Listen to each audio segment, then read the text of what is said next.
Bien, chers élèves, maintenant on arrive à la synthèse de cette scène finale. Je sais bien que j'ai donné beaucoup d'informations, j'ai pris beaucoup de temps, mais c'était trop nécessaire parce que la scène finale et le dénouement tragique, c'est la conclusion qui nous fait comprendre vraiment tous les alentours de la tragédie moderne.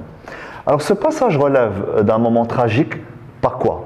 Par la forte présence d'un champ lexical de la mort, comme on l'a signalé dans l'autre côté, un champ lexical de la mort et de la violence, mais aussi par la mort symbolique, c'est ça ce qu'on a signalé aussi, la mort symbolique de Créon, qui ne manifeste aucune réaction, et si on veut bien le décrire, sa réaction était tellement froide face à la mort, à l'annonce du messager et l'annonce du cœur, c'est-à-dire le messager qui annonce la mort d'Antigone et de Aimant, et le cœur qui annonce la mort d'Eurydice. Alors cette réaction froide de Créon, c'est ça ce qui nous a poussé à appeler la psychologie de Créon à la fin une mort symbolique. Il est vivant, mais c'est un mort vivant, si on veut bien le dire.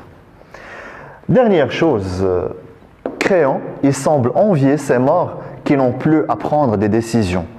Pourquoi il est en train de les envier? Envier quelqu'un, c'est vouloir vraiment être jaloux, c'est vouloir être comme lui. Créon aurait désiré, aurait souhaité qu'il soit mort lui aussi.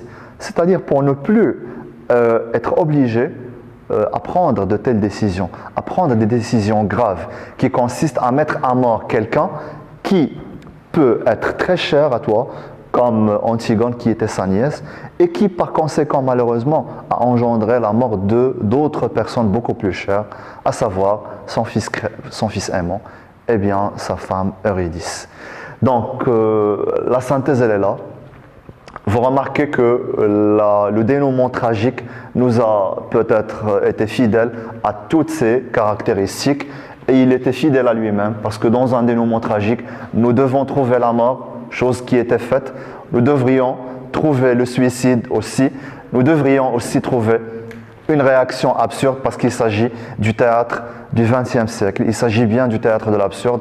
Donc l'absurde de la réaction de Créon plus l'absurde de la réaction des gardes, ce sont tous les ingrédients qui nous font ou qui font de cette pièce une tragédie moderne.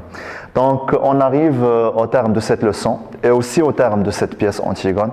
Je vous remercie et à la vidéo prochaine. Au revoir.